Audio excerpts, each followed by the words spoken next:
এই তেল এতটাই জনপ্রিয় যে বিশ্বের বড় বড় প্রসাধনী কোম্পানিগুলো এটিকে তাদের পণ্যে ব্যবহার করে। কিন্তু খুব কম মানুষই জানে এই তেল কিভাবে তৈরি হয়, কোথা থেকে আসে আর কেন এত দামি। আজকের ভিডিওতে আমরা একেবারে শুরু থেকে শেষ পর্যন্ত দেখব মাটিতে পড়ে থাকা একটি মাখন ফল কিভাবে রূপ নেয় এক বোতল দামি তেলে। পুরো প্রক্রিয়ায় ব্যবহার হয় নানা ধরনের মেশিন, থাকে কঠোর নিয়ম, আর প্রতিটি ধাপে থাকে নিখুঁত যত্ন।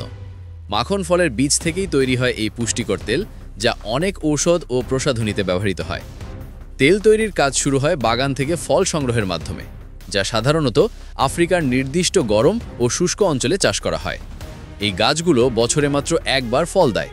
ফল পেকে গেলে গাছ থেকে মাটিতে পড়ে, আর স্থানীয় শ্রমিকরা সেই ফল কুড়িয়ে সংগ্রহ করেন। সংগ্রহ করা ফলগুলো প্রথমে পরিষ্কার পানিতে ভালোভাবে ধুয়ে নেওয়া হয়। এরপর ফলগুলো রোদে শুকানো হয় যাতে ভেতরের অংশ নষ্ট না হয়। শুকানোর পর ফলগুলো কেটে ভিতরের শক্ত বীজ আলাদা করা হয়। এই বীজ থেকেই বের হয় মাখন ফলের তেল।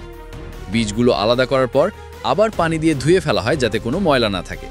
এরপর এগুলো আবার রোদে শুকানো হয়। পর্যাপ্ত শুকানোর পর বড় একটি মেশিন দিয়ে বীজগুলো ভেঙে ছোট ছোট টুকরো করা হয়। ভাঙা বীজের টুকরোগুলোকে ভাজা হয় যাতে ভেতরের তেল সহজেই বের হতে পারে। ভাজা শেষ হলে এগুলো ঠান্ডা করা হয় যাতে মেশিনে দেওয়ার সময় সমস্যা না হয়।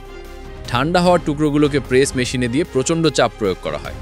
এভাবে বীজ থেকে ঘন, হালকা বাদামি রঙের এবং সুগন্ধযুক্ত তেল বের হয়ে নিচের পাত্রে জমতে থাকে। যে খোসা ও বর্জ্য বের হয় তা পরে পশুখাদ্য ও জ্বালানি হিসেবে ব্যবহৃত হয়। কাঁচা তেলের ভেতরে থাকে ছোট ছোট কণা, পানি এবং ময়লা। এসব আলাদা করার জন্য ছাঁকনি মেশিন বা ফিল্টার ইউনিট ব্যবহার করা হয়। এই মেশিনে তেল ধীরে ধীরে ফিল্টার পেপারের মধ্য দিয়ে যায় এবং ভেতরের ময়লা আটকে থাকে। ফিল্টার শেষ হলে তেল পরিষ্কার হয়, কিন্তু এখনও পুরোপুরি প্রস্তুত নয়। পরিষ্কার করা তেল রাখা হয় বড় সিমেন্টের তৈরি ট্যাঙ্কে।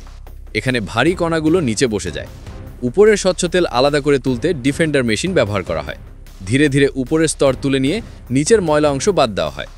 স্বচ্ছ তেলকে দীর্ঘদিন ভালো রাখতে হালকা গরম করা হয় তাপ নিয়ন্ত্রিত কেটলি মেশিনে। তাপমাত্রা রাখা হয় 60 থেকে 70 ডিগ্রি সেলসিয়াসের মধ্যে যাতে ব্যাকটেরিয়া মরে যায় কিন্তু পুষ্টিগুণ নষ্ট না হয়। এই ধাপে তেল আরও স্বচ্ছ হয় এবং গন্ধ পরিষ্কার হয়ে ওঠে। গরম তেলকে কুলিং চেম্বারে ধীরে ধীরে ঠান্ডা করা হয়। ঠান্ডা হয়ে গেলে বাণিজ্যিক ব্যবহারের জন্য প্রয়োজন হলে রং মেশানো হয়। কালার মিক্সিং ইউনিটে প্রাকৃতিক রং দিয়ে তেলকে পছন্দের রং দেওয়া হয়। রং মেশানোর পর আরও একবার ফাইন ফিল্টার করা হয় যাতে কোনো অতিরিক্ত কণা বা ফেনা না থাকে। এবার তেল পাঠানো হয় বোতল ভরার মেশিনে। স্বয়ংক্রিয়ভাবে বোতল আসে, নির্দিষ্ট পরিমাণ তেল ভরে ক্যাপ লাগানো হয়। বোতলে লেবেল লাগানো হয় লেবেলিং মেশিন দিয়ে, যেখানে ব্র্যান্ড, উপাদান ও মেয়াদ থাকে। সবশেষে বোতলগুলো প্যাকেজিং ইউনিটে একসাথে প্যাক করা হয় এবং স্টোরেজে রাখা হয়, যেখান থেকে বাজারে পাঠানো হয়।